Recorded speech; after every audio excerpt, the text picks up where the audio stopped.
I got my supplies in front of me. Now what you're going to need, oh, here, I'll show you my slime. Here's my green slime. Can I get it? Ugh. Yummy. Yeah, look, it's really stretchy. You can go and, you know, put it in your nose. It looks like you got big boogers. Okay, so let's make some. Let me show you how to do it. Super simple.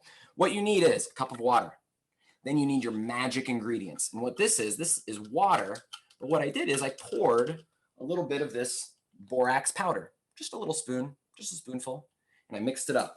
So it looks like water right now. So I got my regular water, I got my magic solution here, and then you're gonna take an empty cup and you're gonna put some glue in it. This is gonna be your slime.